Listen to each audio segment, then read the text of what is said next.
Here. Mr. Dudley. Present. Mr. Wagner. Here. Thank you very much. Any agenda items to be added? Hearing none. Motion to approve the agenda? So moved. Second.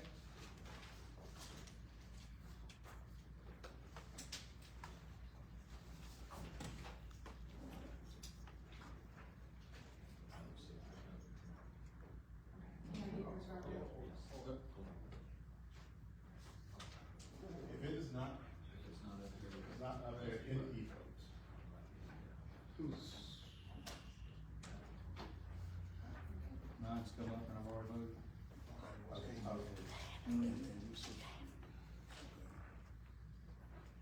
So it's like yes all the way. good.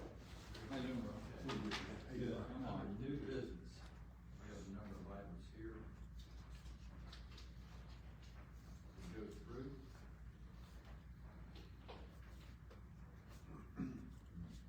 Yep. There are a number of items to go through. I'm just gonna read them quick. And then we'll take them in order. One of them is the solar bill, House Bill 636 and Senate Bill 697. We're talking about the Virginia Code, section 15.2-131.4.3, establishing salaries and salaries for the board of supervisors. We're talking about the dam rehab project, and we'll have a summary on that. Then we'll talk about transportation. That's very lengthy. I had trouble even opening the document. It's huge amount of information. I really just only want to find that executive summary, which I did, which was like 247, on page 247 something. Then we'll talk about Orphanage Road, which is down on, Route 41. And then the Franklin Turnpike area, from actually from Orphanage Road to,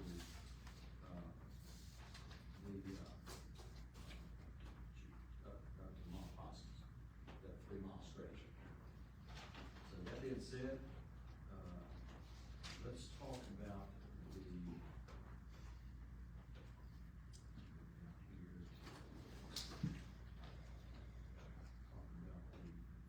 Solar bills. solar bill.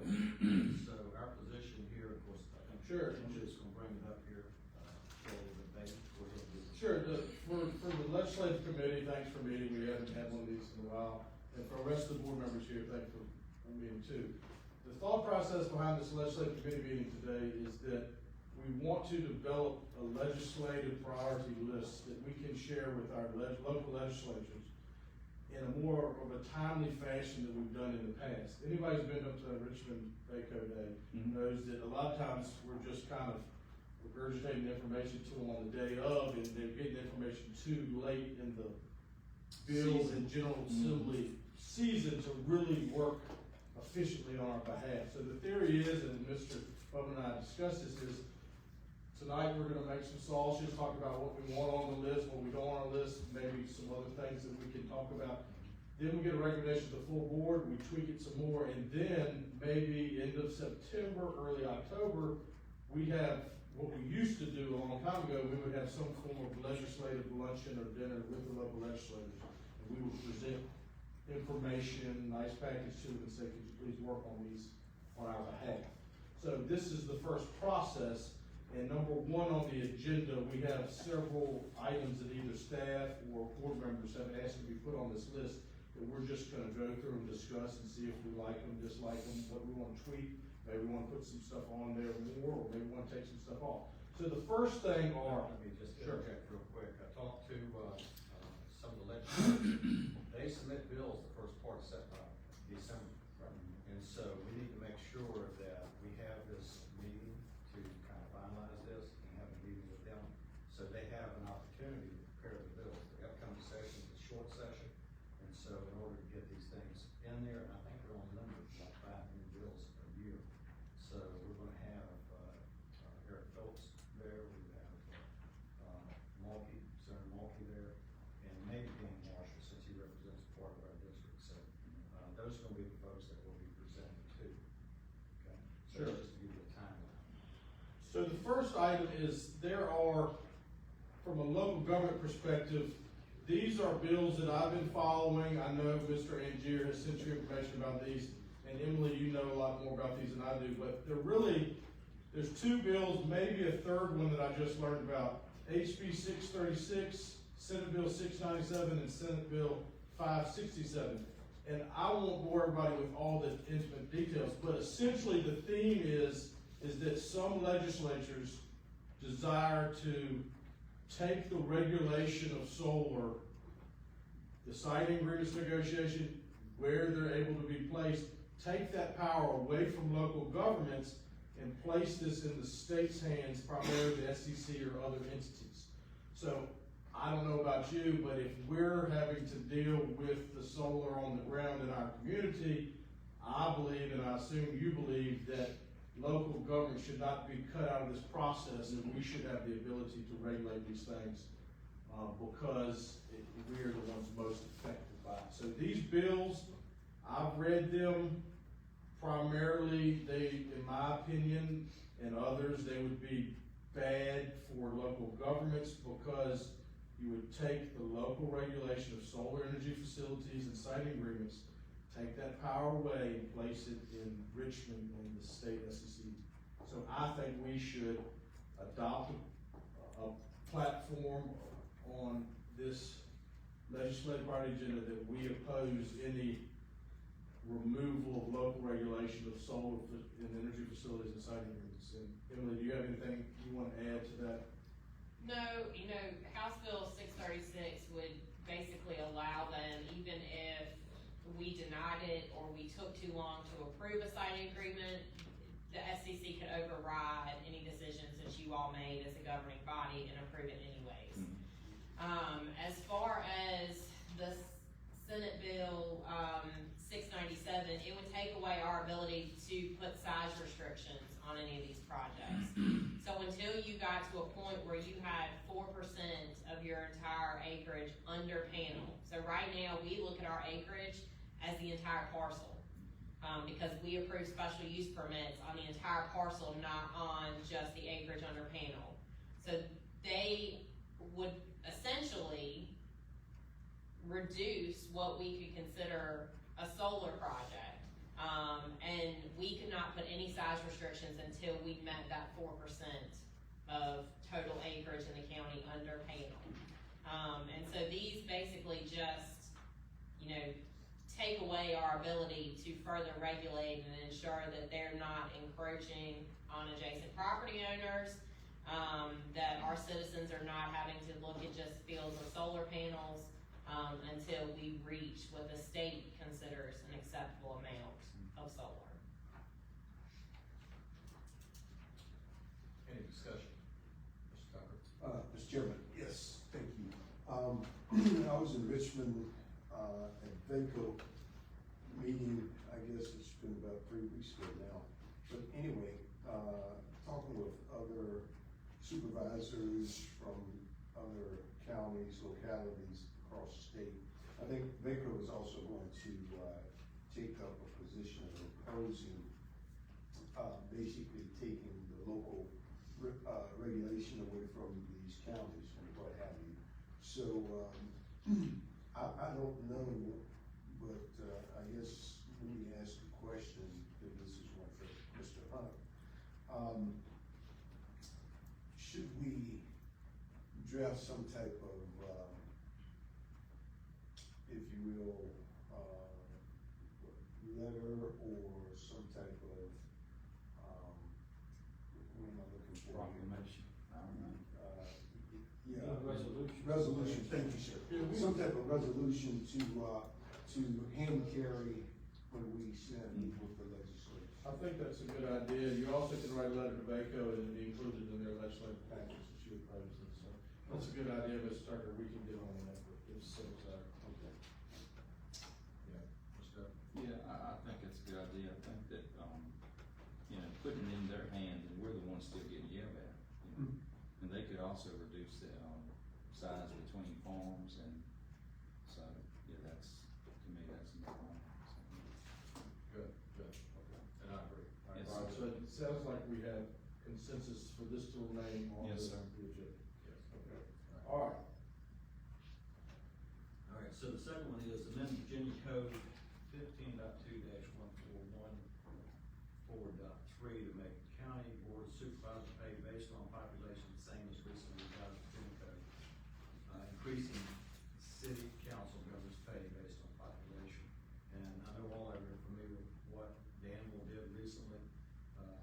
The legislation only applied to cities and municipalities within the state, no counties. So this is, to, put this in their hands and see if they can make that change also. Sure, and I'll just flesh that out a little bit. I'm not suggesting you want to change your salary, but I think you at least should have the option to, down the road.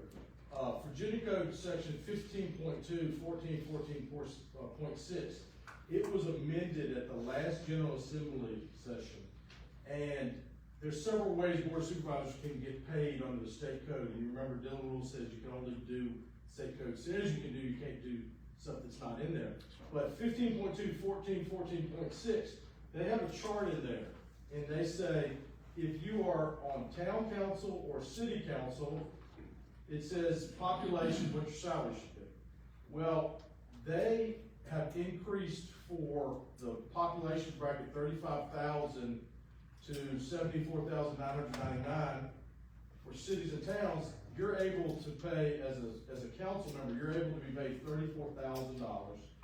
And the mayor, which is their version of chairman, is able to be paid $37,000. Well, the flip side, the alternative for board of supervisors and counties, because a lot of times when I say code, we get treated inequitably. We don't have the same taxing levers that cities do. But 15.2, 1414.3, which was last revised in 1998, so that's a year I graduated from college, that's a long time ago.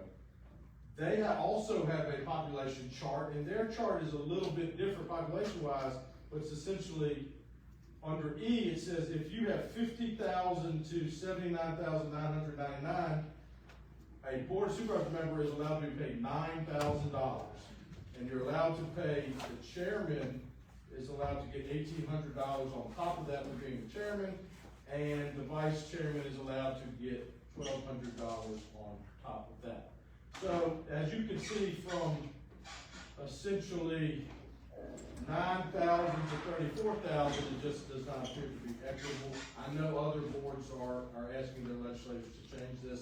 I'm not suggesting y'all would do this, but perhaps down the road, your successors would like to at least be treated on a level playing field with their compatriots that are on city councils. So that's essentially what the difference is. Yeah, and I agree with that. Thank you, that was good. Mr. Tucker, any questions on that? No questions. I have a comment, for, not only the legislative committee, but thank all the board members for being here. I have thought about it long and hard, and,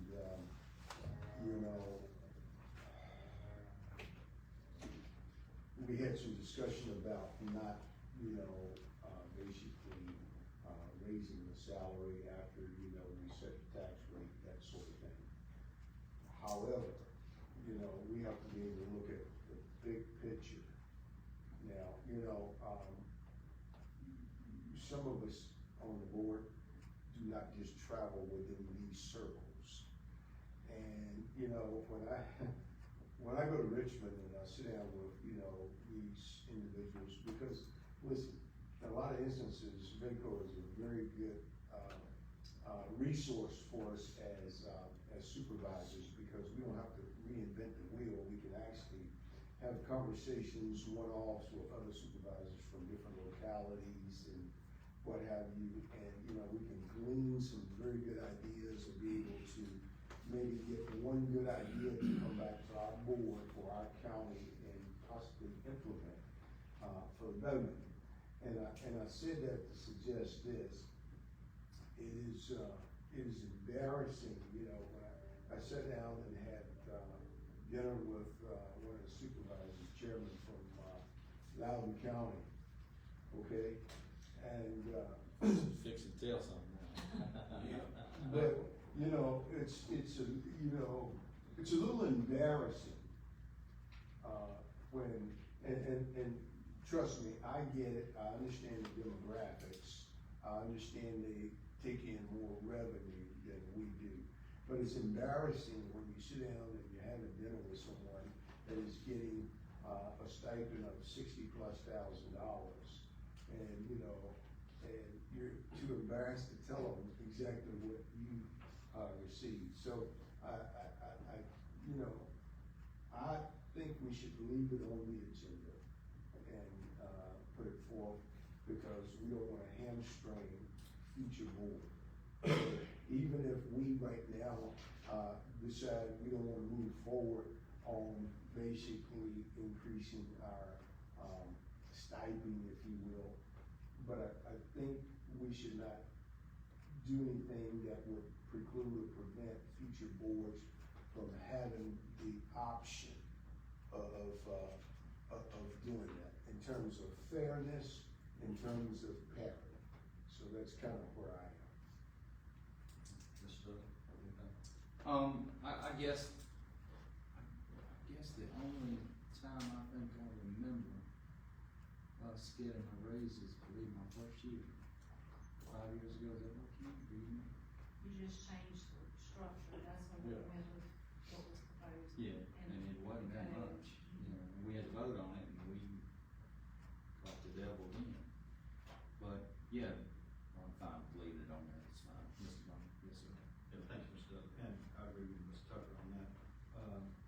Two things, one of them, if it goes through the General Assembly and gets passed, then it won't go into effect until the following year, so 2026, July 1st, 2026 at the earliest. But the obstacle is getting it through the General Assembly and getting that approved. And so we don't even know, I would like to assume that they would act on it positively and give us the opportunity then to implement as we see fit. But we gotta get it through the General Assembly first before we have an option to do that. So those are the two comments I would make, and I agree, I'd like to put it on there, because if you don't ask for anything, you never get anything. So I would say, let's put it on there and see what happens. I think other localities are gonna do the same thing, at least from what I've heard, around the region here, so. That's kind of where I'm at also, is putting it on there. How about the feeling of the rest of the board?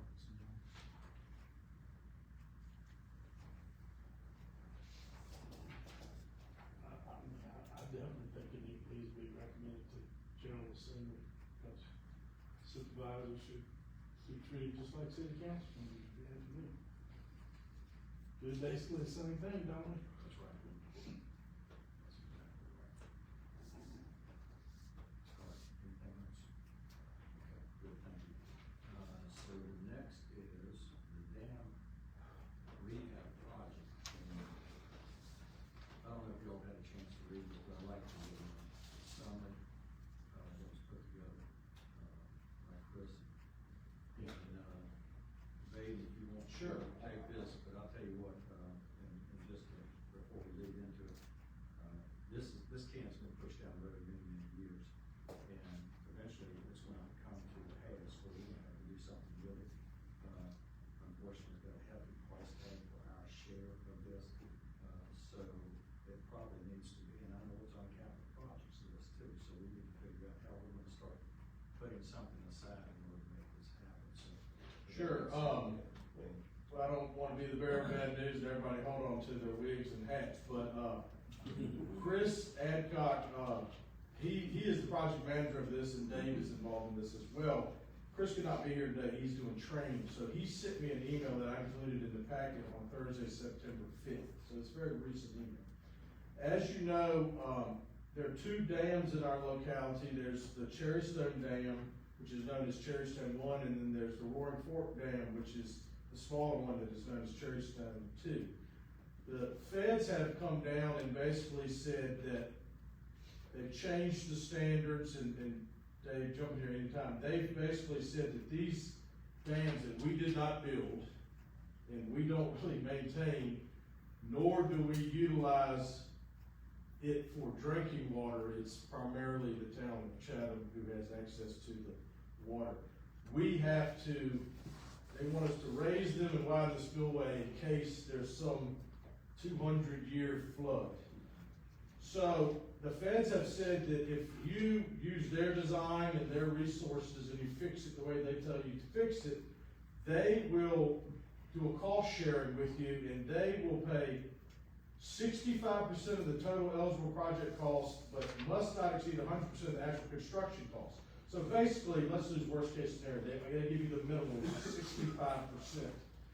Well, there are three parties to this agreement that have to fix this dam. The county, it's the soil, what's the soil water conservation. They are basically us. Their budget is zero. So anytime they're factored in this, you just know that we have to pay for their share. Town hurt. And then, no, the third one is the town of Chat. So those are the three legs of the stool. So our cost estimate, and this is, since design is ongoing, this is the preliminary cost estimate from experts. Cherrystone 1 to fix, the bigger dam, $21 million. Cherrystone 2, which is Roaring Fork, which is the smaller dam, that's $11 million. So you add those two up, you have $32 million of potential liability. Now, if the feds fund the minimum, which would be 65%, we, meaning the locality, the soil and water, and town Chatham, we'd be on the hook for 35%, or $5.6 million each. So you know, soil, water, they've got no money, so we're automatically on the hook for, let me do my math, that's a little over $11 million. Town of Chatham, I'm not in their finance committee, but I know this will be very burdensome to them as well. So the issue is I believe that we need to start negotiating with our local legislators. This is the unfunded mandate of all unfunded mandates. Daryl's been there, we've seen the things. We've had some colossal rain events in the last 15 years that has not come close to reaching that dam. But yet, we have to fix these because they've changed the storm standards. This is a dams that we don't necessarily benefit very much from. We didn't build it, the Corps of Engineers did, I believe, the USDA did. But anyway, I think we should ask our local legislators to get creative and help us with this burden. Do they exempt this dam from the regulations so we don't have to pay for it? Do they give us a multi-year budget amendment where we get paid for it? I know a lot of localities are getting money to do sewer projects and dam repair projects. Do we get them to allocate money for 2 or 3 years in a row to help us defray this massive cost? I just think that this is very important that we don't sit quietly and have to pay $11-something million for a problem we didn't create, and now we're being asked to fix. I agree with, Mr. Hunt. In fact, that should probably move to the top of the priority list, because it's, we have a lot of, in the finance committee, we'll talk about it. We have, a lot of capital projects in the works. And, now the issue is, where in the world do we get this, $11 million from? So, yes, I think we need to, again, we need to basically draft something, Mr. Hunt, and kind of make a petition or an appeal to, not only our legislators, but to the, General Assembly, to see if we can't get some help there, because we, like Mr. Hunt was saying, we did not create that problem, and I'm not sure we even owned it initially. We kind of inherited it, as I understand it. So now, and there again, the other parties, and I don't wanna, get in the weeds with what they can and can't afford, but if, it's gonna be difficult and heavy lift for the county at large, just imagine, some of the small municipalities to try to come up with that funding or their share. So the burden basically is going to fall on the county. But in the last sentence of Chris's email was important. It said, design probably won't be finished until the end of this year at best. Then we would need to apply for funding. This sentence, it may be this time next year before we actually start construction. So we have a little bit of lead time, but I agree, we need to hopefully get our legislature to take this seriously. And I think, also, having a letter, even though they can't contribute a lot of money from the town of Chatham, and have them as a, letter of support, that we take the lead on this and we move it forward, because unless the county steps in, then the locality cannot do it. And it's just, something waiting to happen, and if it does, then they're gonna look to us to make the corrections and remedy, because we're the ones, that have the means to do that. So, I think having that support from the town, Chatham also, and that may be a separate little meeting we have with them, and let them know what we're doing, because I know attending some of the town council meetings over there, this has been a subject, that they brought up, but it's a hand-wringing thing, because as you see here, it's a lot of money, and, they don't know how to go about getting it. So, I think just asking them for a letter of support, we'll take the lead on it and make it happen. Mr. Dave, you have anything on that? I don't have anything. Dave, do you have anything to interject? I know you've been more involved in this than I have. No, I think you covered it well. Okay, gotcha. Anybody else got anything on that? Water's a big deal, and, we need to make sure that we take care of it. I don't know, the other thing that I would add is, can you do these in phases? Can you take one and then take one later on, take the one with the most risk, associated with it, and do that first, and then, down the road do the other. I don't know, use that as an alternative. So, it's just something to think about. I have a quick question, Mr. Gordon. Yes, sir. Did they, and Mr. Hunt, or even Mr. Arnold, maybe you might know, did they go out and inspect these dams and come up with this conclusion? Did who go out and inspect? I mean, Yeah, I think the I think feds it's a did. national, initiative. I mean, it's being driven by the NRCS, National, which is a branch of the USDA,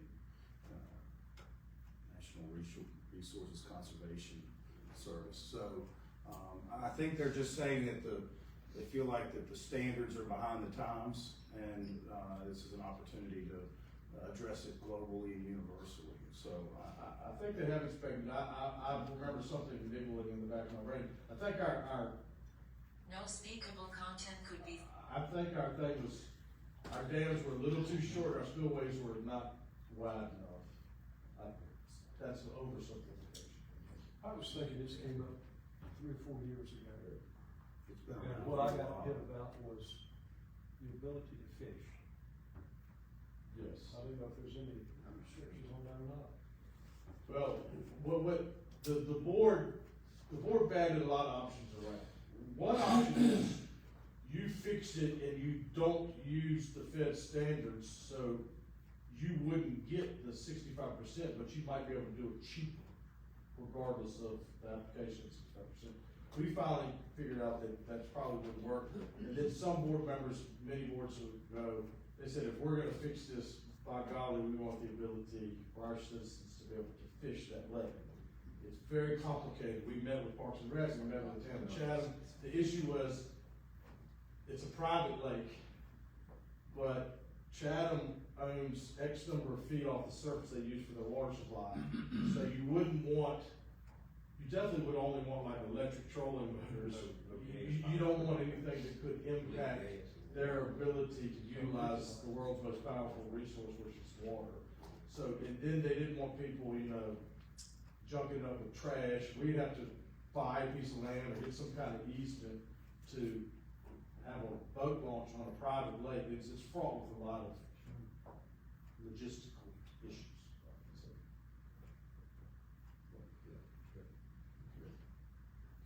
So are we good with that, putting this on there?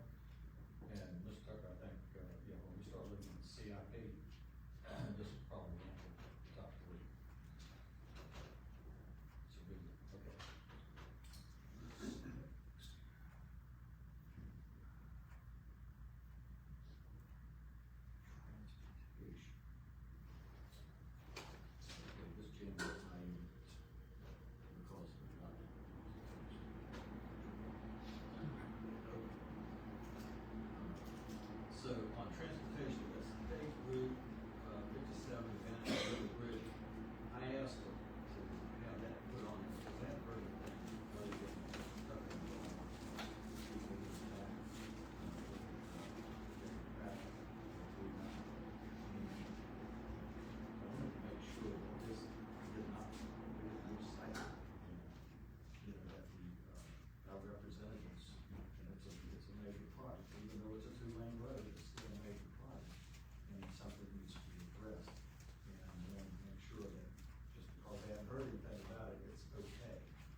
more about this than I do, and maybe they could give a status update on the Bannister Bridge.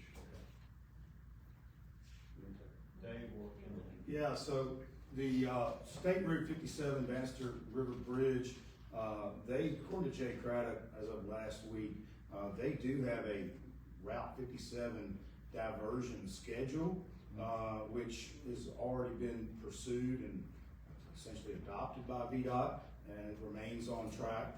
They did conduct an inspection this past May. No notable issues were identified. So right now, they're in the process of planning and initiating design, which will include the survey of the, of that area, and how, the land survey to give that foundational data to then further conduct a design for a diversion, which that will happen in FY26. So the actual in-depth design exercise will be in FY26.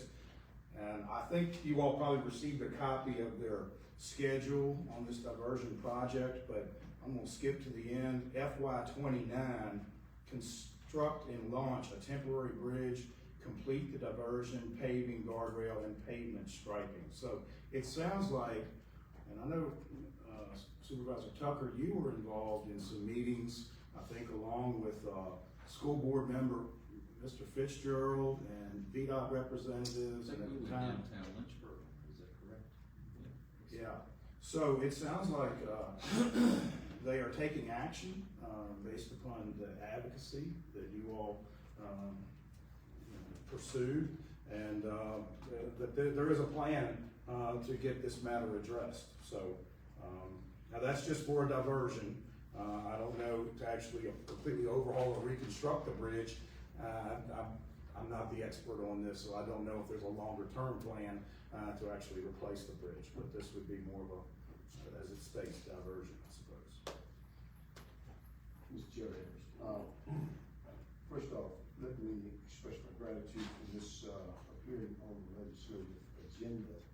However, I am comfortable with the progress that we've made in terms of moving from, the bridge passing inspection to the point where, the survey work is going on.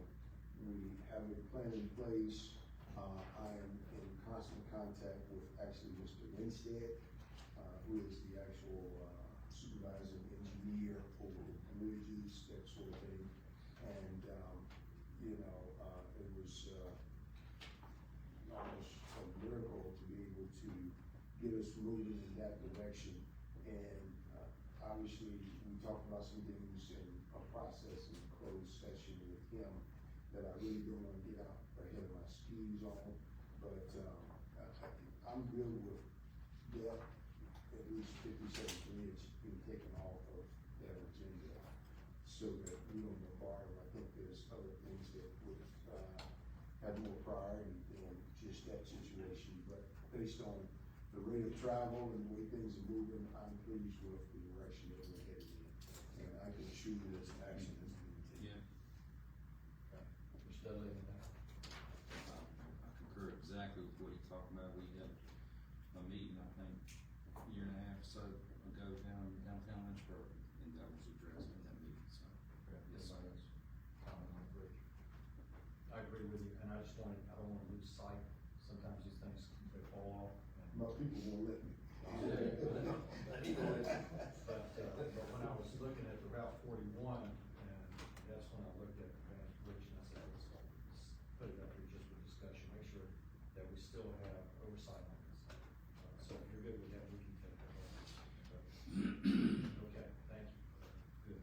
Route 41, Mount Herman area road improvements, I added that on, and I put that on there before we had this update, and this said the project was screened out of consideration for round 6 large-scale funding, but may be reintroduced in the future. Now, what has happened on there is the Orphanage Road Franklin Turnpike turn signal has been approved to be put in. So as many of y'all travel this, but you know where that's located, it's there by Vito's. They're looking at putting the traffic signal there, but remember, this is a 3 mile stretch of road, basically 5 lanes.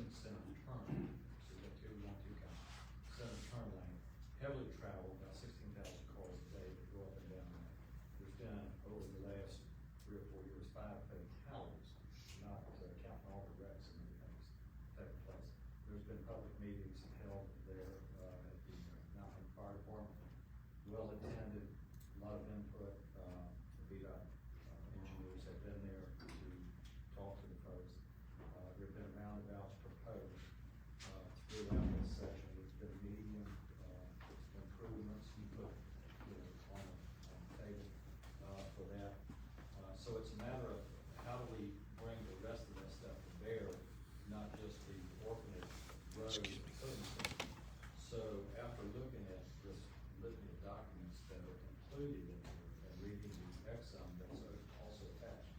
I still think that we need something around the Mount Herman Circle area, on there. And even though they've got roundabout scheduled throughout that corridor as calming devices, that really is a place that needs to have something there. So I would recommend putting something there. They've already got a diagram, a roundabout there. Put that in place, as well as the traffic signal at Orphanage Road. So that being said, So Emily, this might dovetail, at this, Tuesday's meeting, you're gonna update them on smart skills stuff, right? That's correct. Can you speak to whether or not this is included in the smart scale, or what's your recommendation we do with these 41 improvements? So we submitted 2 projects from the 41 study for this round of smart scale funding, for the pre-application. So the way the smart scale works, you submit pre-application, they screen those projects and they tell you whether or not they scored high enough to submit full applications. The signalized intersection at Orphanage Road was screened in, so we were allowed to submit a full application. We will not hear if that has received funding until next spring, and then the Transportation Board will adopt, the official funding for that at their June meeting. So June 2025, we will know for sure whether or not that has received funding through the Smart Scale program. The rest of the 41 project, we looked at breaking that down. However, a median is proposed. They proposed a median to cut down on traffic intersecting going opposite directions, which has been one of the most dangerous things to occur on 41. Most of the accidents have been people turning, they're sitting in the turn lane, or they're trying to turn across 5 lanes of traffic and they get hit.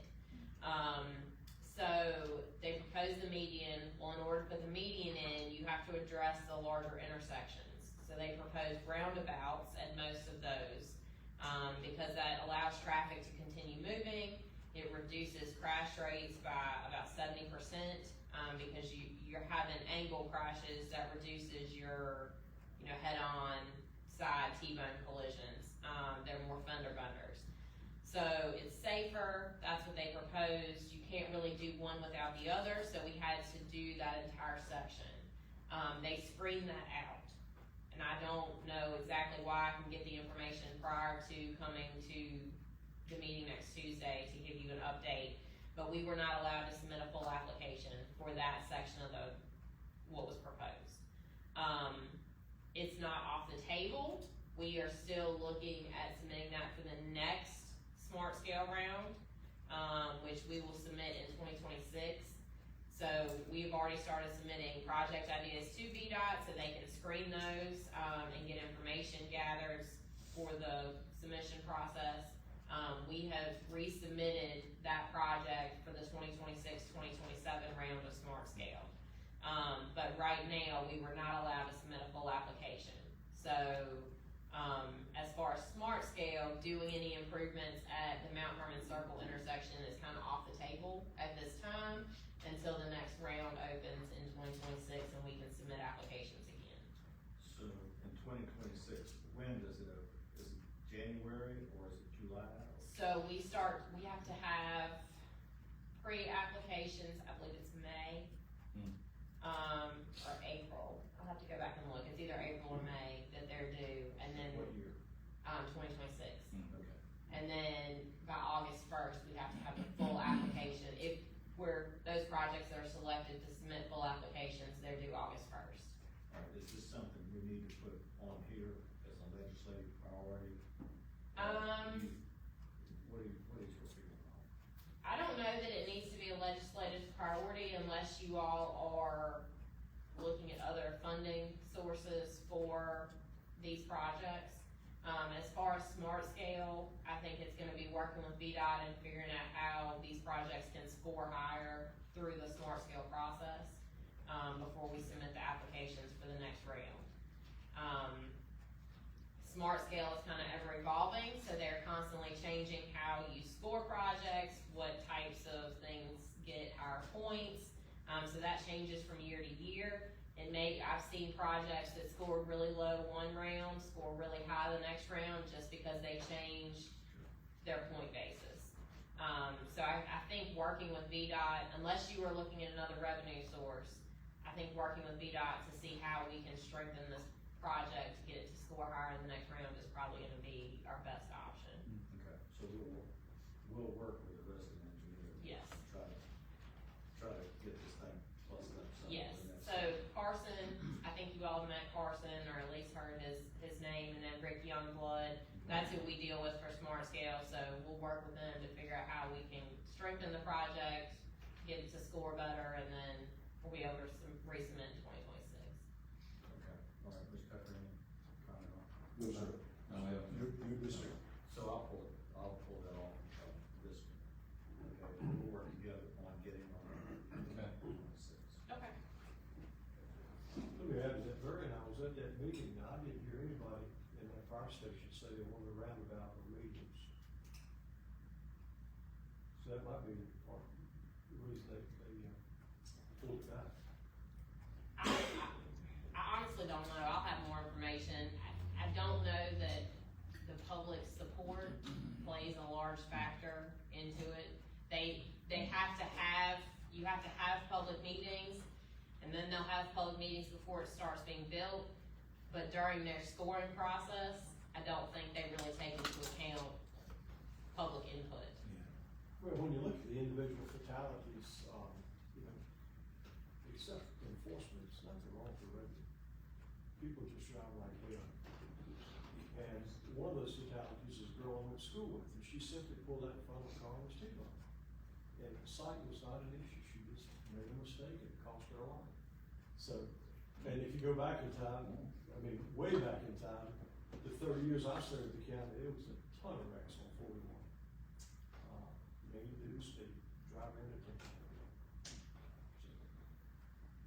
Very good, thank you. Okay. So, moving to the next one.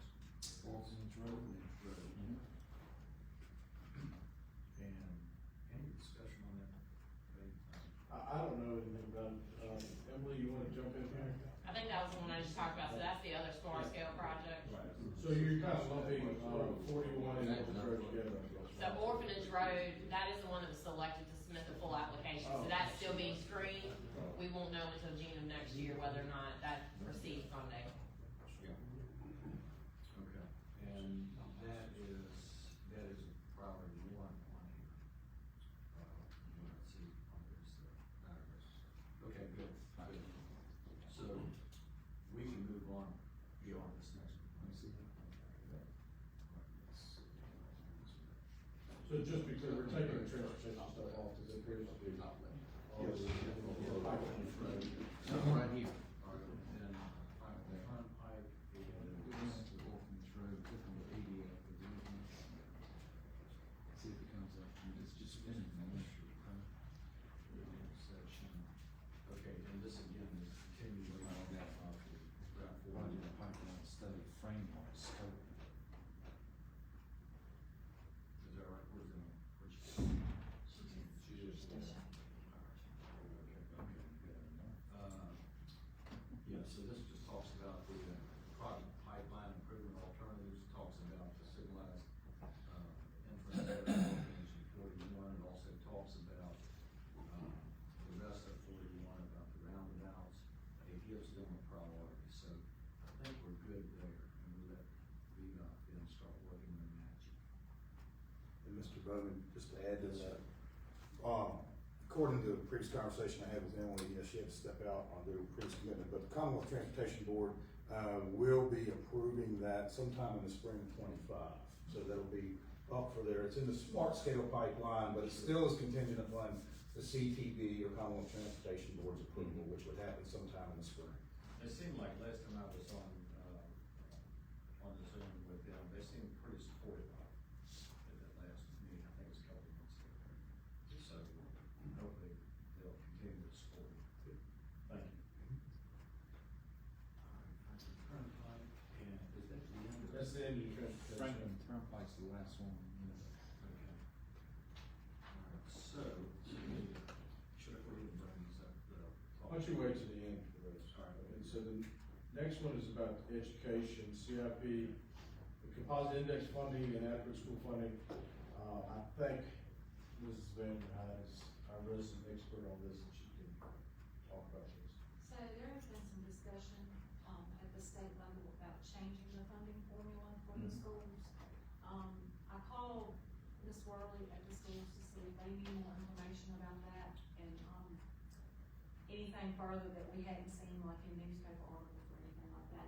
And she said that actually Dr. Jones has a meeting about that funding formula tomorrow. So we don't have a whole lot to report other than, if the funding formula is changed, which right now it is a super complicated formula, to say the least. But it is based primarily on a locality's ability to pay. And the way they wanna restructure this funding formula is to make it more fair throughout the state, which could harm a lot of rural counties, namely us. Yeah. Because you wanna put us on the same footing as like the schools in Fairfax or Loudon or what have you. And, we just won't be able to compete as far as the funding of that. So, we should know more about that coming up soon, but certainly we should know enough when you have your meeting to say what we wanna do and how we wanna fight it, if that's something that they are pushing forward with. And at this point, I'm not So sure. basically, be careful what you ask for. Yeah, it's, and the reason I asked, the reason I asked about this is because those metropolitan areas, they wanna change this thing totally, and they call it making it even more fair, if you will. But they wanna wrap us into it, which is gonna cost us a whole lot more money, and, I'm just. Basically, they're I wanna see, subsidizing us right now. yeah, I wanna see whether we need to oppose something, because it's being proposed, to the House and the Senate, you know, to change this thing, seriously change it.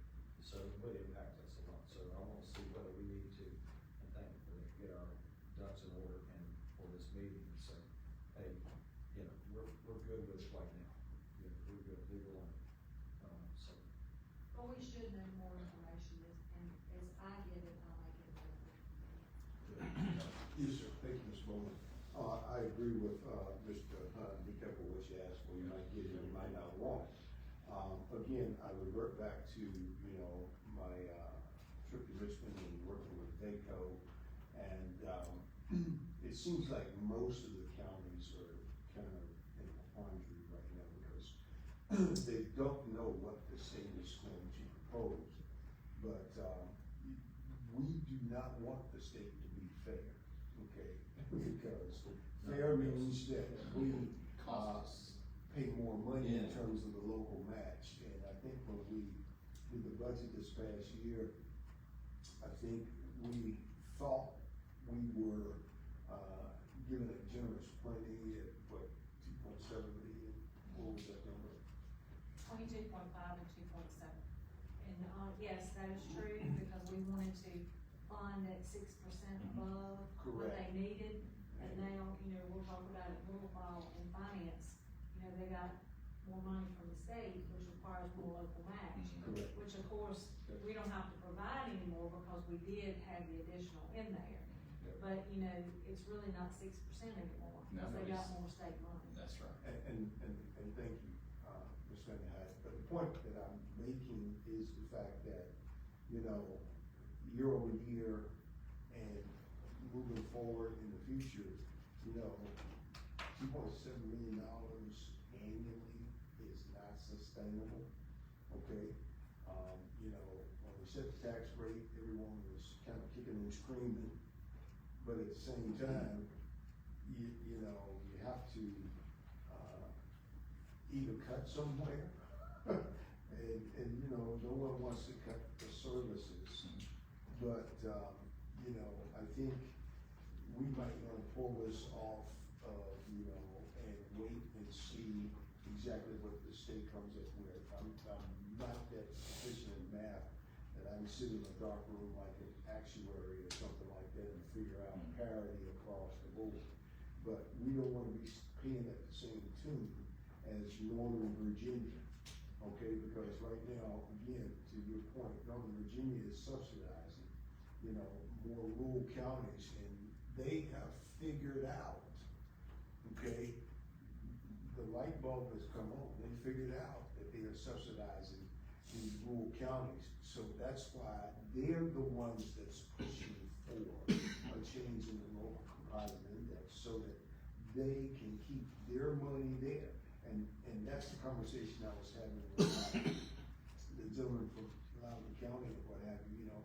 He says to me he's gonna run for reelection, and his whole platform is going to be on education. And, you know, and he wants to make sure that he can get every dollar he can wrangle, for his county as far as education is concerned. And I understand that, but at the same time, we have to be very, very cautious in terms of, putting this on a legislative agenda to have them go push for it. I'd rather them show their hand, and then we can maybe oppose some stuff or whatever. That's kind of right. Yeah, but for our meeting coming up, I think, you know, we look at it, we let, you know, Dr. Jones go ahead and do a meeting and everything, kind of find out, get a sense of what's going on there, and maybe just come out of the gate opposing, you know, when we have our meeting with the legislatures. I'm okay with that, because I really want to see it change everything, especially if it puts us. Yeah, that's better, I'm with you there. Okay. All right. Was there anything else? I didn't have that. The only other thing you had on here was no unfunded mandates. I think we all agree with that. I think that's just a known quantity. I'm not sure. If we ask our legislators about that, they might say, you know, people are specific, but we see it. I don't know how you prevent that. We've already, in the last 69 days, we've been hit with the drug boxes, special election fees, and now for the jail project, they want additional, procurement things we have to do. So it's just a way of life. I think that we could either take it off or put it on there, but I think the local legislators know that unfunded mandates are never favored, but I don't know how you prevent it. Well, the one thing I would say, the reason I put that on there is because they may be aware of it, but to let them know we're still thinking about it. And so it does dig into our general fund. Every time they send something down the pike and we have a budget for it, it comes out of our general fund. And we've got to figure out, and to Mr. Tucker's point there, the money is limited. The revenue stream that comes in is very limited, and the expenses seem like, you know, they're all over the place a lot of times. And so it may be 100,000 or 200,000, may not seem like a lot, you know, in our budget, but it's those things start adding up. Chip away at it, yeah. And so I'm just, you know, as a, you know, bullet point in there, just saying, reduce or stop these unfunded mandates. Think about them before you vote on them. On the impact it's gonna have on the locality. That's the way it's done. Mr. Bowles, thank you, sir. I agree. I think we should pull it off of the specific agenda, but that's a one-off conversation I think we can have with our legislators too. And, you know, we have to impress upon them that, you know, even though the state may have a surplus, we do not, okay? So, you know, I think that needs to be expressed to them, but, you know, just case in point, you know, these two dams and those projects, you know, what do? We've, you either have to get it done or you gotta, you know, answer the piper, so to speak. So, unfortunately, you're always going to be faced with some type of mandate. And in a lot of instances, those people in Richmond, they do not care how they're going to pay for it, okay? They really don't.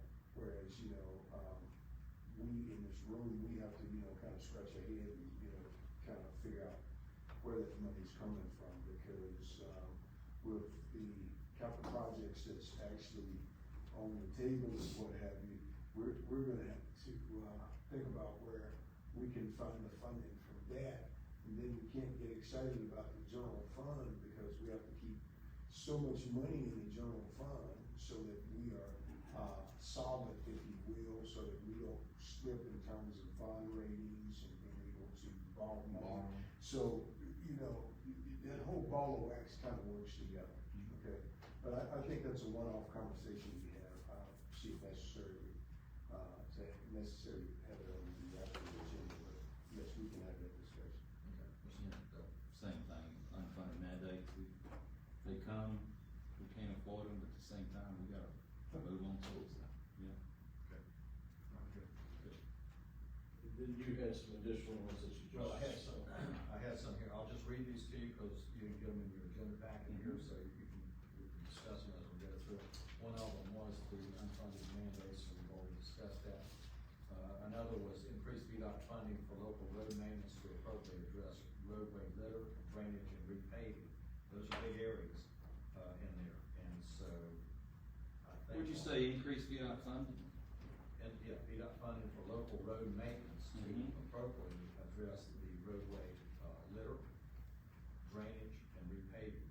And specifically, the repaving piece, because everything off of, 29, Route 41, 58, are secondary roads.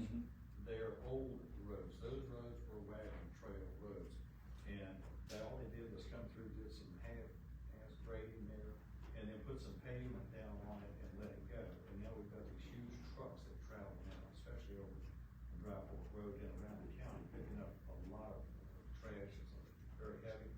And these roads now have these dips and swells and very, tight shoulders on them. I think we need to start addressing some of those because traveling these roads, and as fast as people drive on these roads now, I've met them, it's a routine thing now to stay on your side of the road as far as you can when you're coming up over a hill because you don't know who's in the middle of the road coming up at you. So I think the repaving piece for shoulder improvements, needs to be addressed in having VDOT funding in order to do that. I think is a necessity for it. One of the things too, when I first come on, the board, there was a road in my district that was really, really bad, a lot of wrecks, very, very narrow, so they widened it. And there's funds, and maybe we should ask Jay Craddock how much money is in that right now. It's called telefunds, telecommunication companies.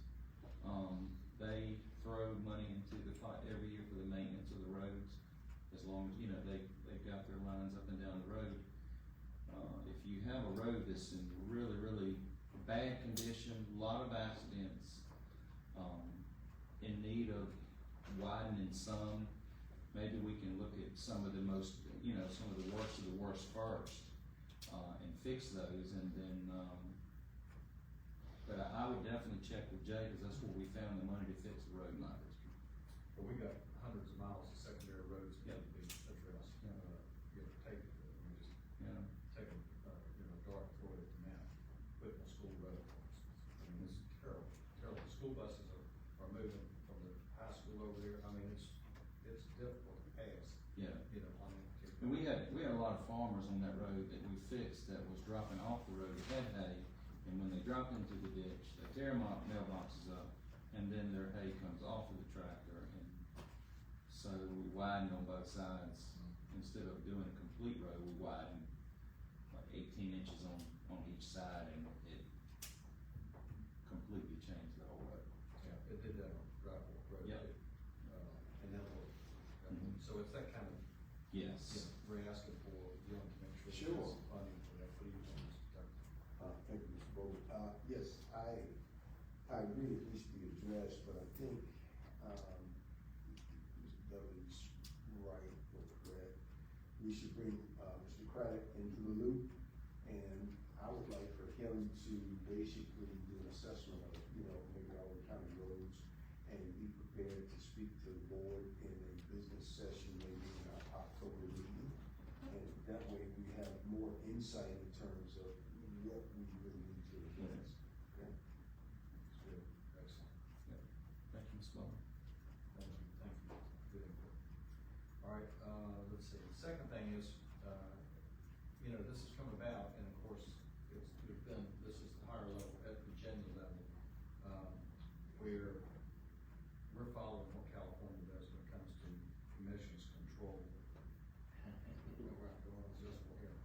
And so, we don't wanna do that, and I'm saying that we need to stop that, we do our own thing here in Virginia, we have full control over our vehicle emission, energy efficiency standards. So let us, regulate us, Virginia regulates Virginians, and stay away from what the other states are doing, especially California, with the emissions control deal, and, don't even, they need to. Good job.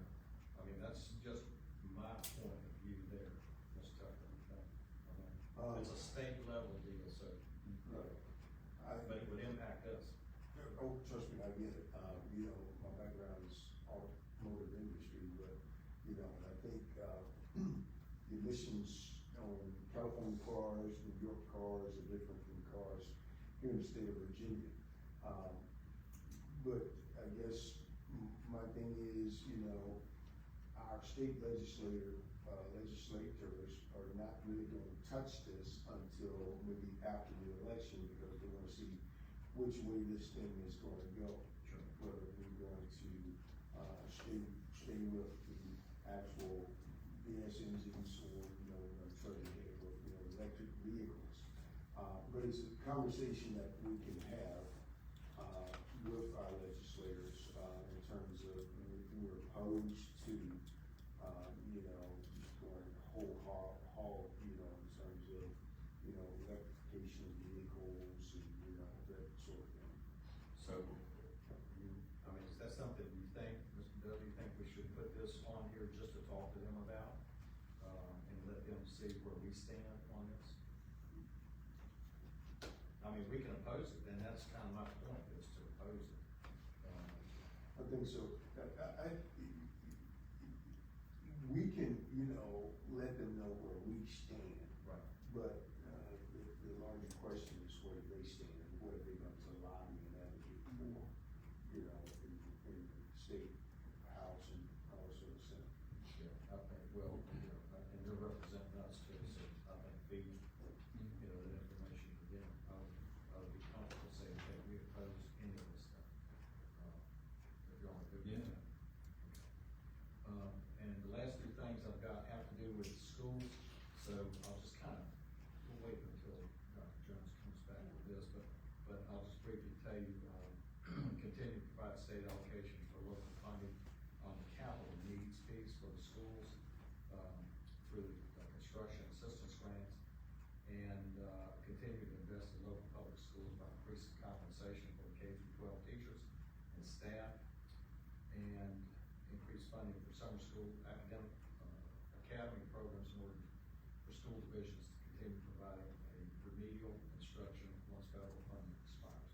So those things have to do with just the schools. I haven't talked to my school representative, I haven't talked to Dr. Jones, but I think anything in that, having the schools there, and the sheriff, these two folks here are the ones that have a big piece of our pie, general fund pie. And so if we can, make sure that the state delegates understand what our position is, we need their help there. There is a surplus in the budget there, that we get some of that, money, routed toward us to help offset those expenses. I think it's a big deal, sure. Certainly he has those, expenses and things too, not quite as much as the school, but still, it's something that we need to make sure our delegates know about. And when they go in there, they may not even put it on their bill. Remember, I think they only have like 5 items that they can present. But if they can sponsor or co-sponsor somebody else's bill that has this, then we're golden there. So that's kind of what I'm looking at for those 3 items. They just have to do with schools. Okay. One of the items, Mr. Chairman, Go ahead. that I really, think is important, and I say this because it really comes from the heart. We need to make sure that we, ask our legislators to make sure, we are a rural community, and a lot of kids in the rural community, and based on where our poverty line is, and where our median income is in this county, there are children that get up and go to school and they're hungry. And I about pushing to make sure that, our children can be fed, period, end of story, amen. All of this stuff, because if they're hungry, they have no focus, they don't pay attention in class and all that kind of stuff, so, that's one thing that, I'm gonna have a few conversations with some individuals. I think it clearly be the right. That's Very a good point. Mm. Okay, good deal. That's all I have. Any questions? Mr. Bowman, Yes, sir. just want to clarify, earlier going back to the, dams conversation, Mr. Tucker asked the question, what is driving this? And, I misspoke.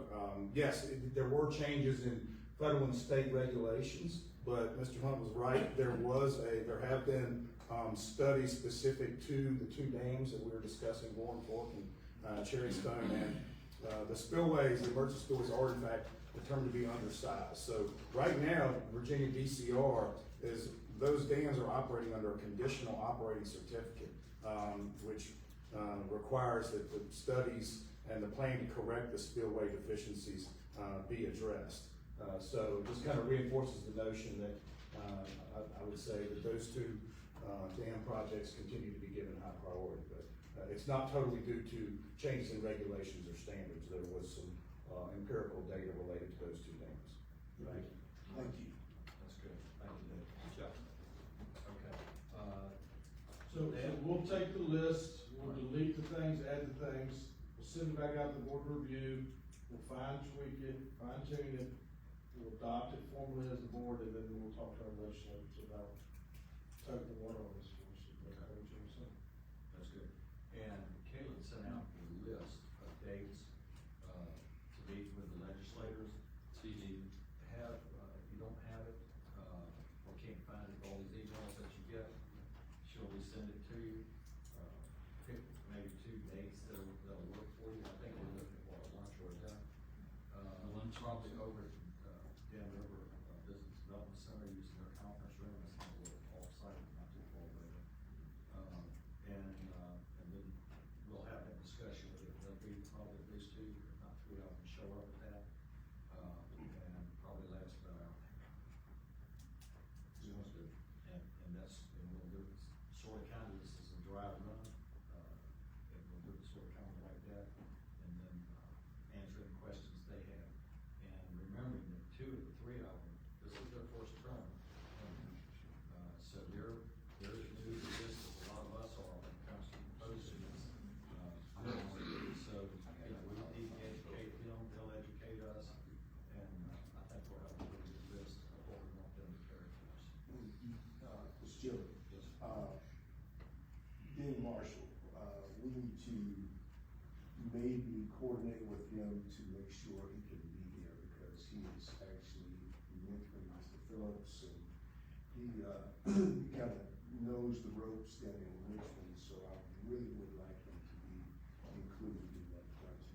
We'll certainly do everything we can to make sure we work around his schedule, make sure he's, I know his board, does in different directions, but you're going to, I think he's number 6 and the first. Yeah. No priority. Yes, sir. Yeah, corner office, yeah. Yeah, you can see. He's a 20+ year man. Yeah. He got a nice corner office. With Yeah, this got redistricting, most- it's amazing how many institutional knowledge left. That's right. All right, any more on that, and then we'll go to number 2 on the agenda here. Any other discussion on any of those? All right, No, great sir. input, very good, appreciate all that. Now we'll go to item B. Two. To AI generated photos and voice overs, and the use of those items on social media. Chairman Dalton, he wanted that on here, and I think Scott was going to lead the discussion. And I was hoping he could be here, but unfortunately, commissioners had to be at home. So maybe Harold, you can give us a little bit of what your thought process is, and if we need to Lay it out for us, Larry, come on. Yes, sir. Mr. Chairman, yeah, I just wanted to put on as a talking point, because myself, I know nothing about IA. I know it's a tool that you can create and do a whole lot of stuff with, documents and add faces to things. I just wanna talk about it and make sure it's tied in with social media and what I'm doing. It's like anything else that we do that is used the right way and not the wrong way. I mean, 'cause it can easily create things that don't need to be out there, and I don't want that. I mean, a little bit I know about it, again, I was hoping Mr. Boone would be here and could go into detail and tell us all about it. But I'd love to hear more about it and know more about it, but I know it can be good, it can be bad, and I just don't want it to be bad. We'll get staff, we'll get Scott over here at a appropriate date to bring the board on it. On a work session. Yeah, we can set that work session. On a work session, but 15 minutes is a work session. Absolutely. All right, and then, we'll monitor it if and when it gets to be a huge issue, we might have a policy down the road. Yeah, I agree. It's great to talk about it, I understand. I went to a conference this Friday and, we had those computer experts talking about AI, and the scams they can do with AI are terrible. There was a situation where Lamborghini or Ferrari recently got taken for 20 million euros where the CFO thought something was fishy, and he said, let's all jump on Microsoft Teams to talk about this when I release this documents. And they'd gone on YouTube, and they'd gotten pictures of the people in the office, and then they had, mimicked their voices, and they had a whole meeting on Teams that was all AI. And he ended up giving information away, and scammers got 20 million euros. It's terrifying what's going on. Maybe we can look at how this, I'm sorry, go ahead, you have his hand. Mr. Chairman, yes, we need to, I guess, educate ourselves and bring ourselves up to speed. Again, they did a complete workshop on AI down in Richmond while I was down there, and the problem is the state of Virginia really wants to be able to put some policy in place or some type of regulation in place, but they're hamstrung by the federal government because our federal government does not have any type of policy in place. And Mr. Hunt probably can speak to this more than I can, but at the same time, it's almost like harnessing lightning in a bottle, okay? It is one of those things that basically will help us in a positive direction, but it can also take you down some dark paths. So we really need to make sure that we are up on this stuff, make sure our IT department is all over it. I don't know how we draft and create any type of policy when the state doesn't have any, or the national government doesn't have any, so everybody's kind of waiting on everyone else. But other countries have gotten out ahead of it, and there are countries that actually have policy in place. I think the most important thing is, to Mr. Dalton's point, and also to hitchhike on Mr. Hunt's coattails, we have to be very, very careful in terms of how we handle social media, even before artificial intelligence, okay? The business community, we deal with it very, very differently, okay? Case in point, that rally that they had in Charlottesville where the young lady was killed and what have you, we had a lawyer on retention, and they came in and we had big old sensitivity training, that sort of thing, because a lot of those people were picked out of that group, and they actually lost their jobs because they were out there. And we had a policy in terms of you're never really off the clock. You really represent, the company, and everything that you say and you do and you put out there, what have you. And once, if you misrepresent something, or, you don't put a good face on the company, you're at risk of losing your job. So, I'm know the temptation is there as far as social media, you know, to kind of put some spin and spit on things that you're out there posting, but for God's sakes, be very, very careful. And the reason, the last point I would make is this, the reason for that is this. In terms of the county, Lord knows we need the revenue. Economic development is critically important. There are companies out there, and I kind of addressed this when I talked to most of the supervisors. The lady, if you recall, that was trying to get the teeth deal in a home started, okay? With our meetings and everything being live streamed, people are out there watching. You don't know who wants to come to your area. If you are perceived in terms of being hard to deal with, you're not business friendly, people resist and push back on everything that you're trying to bring to the county, guess what?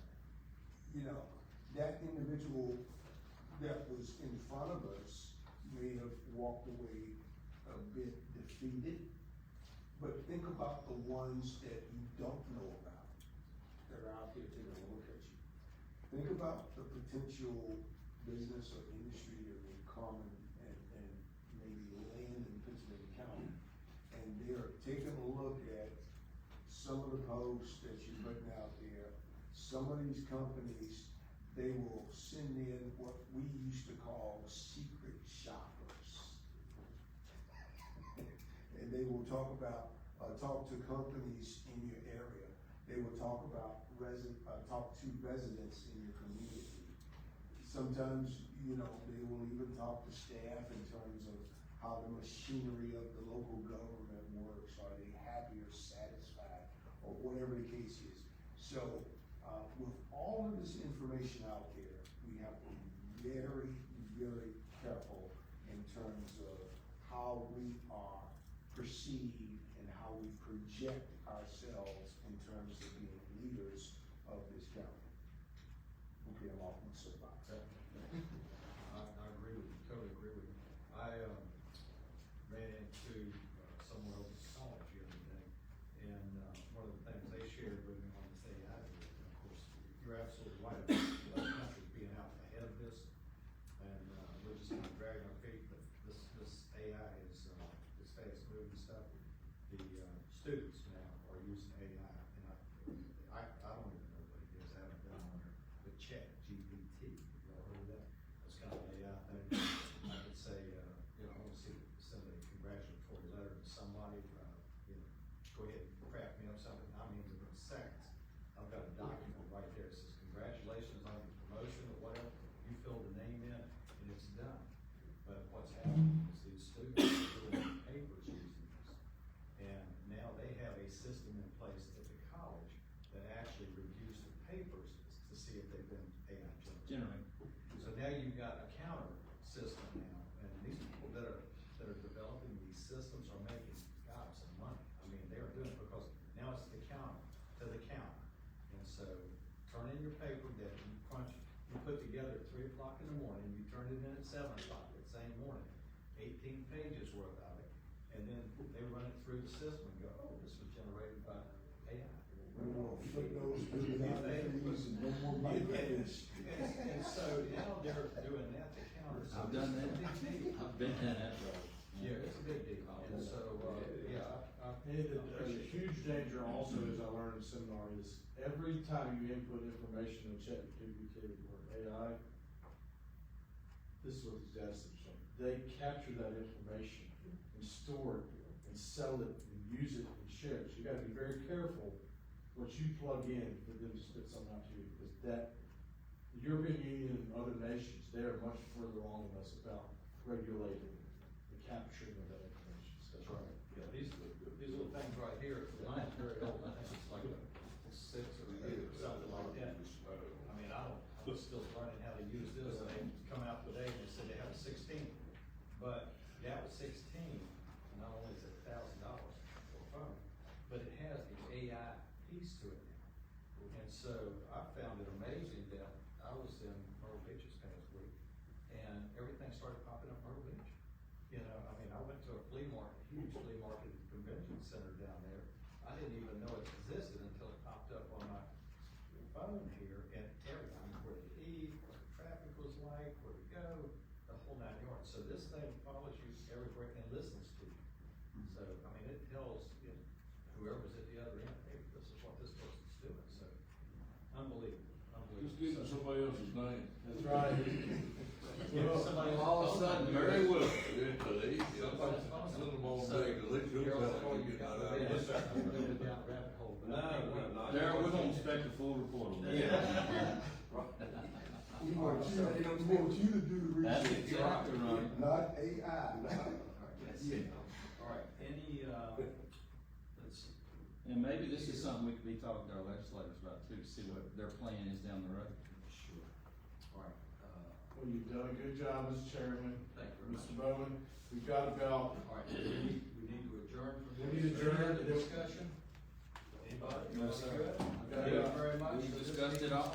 Adjourn. yeah, we got about 8 minutes, there's food, and then we're gonna turn it over to Kim for the finance committee.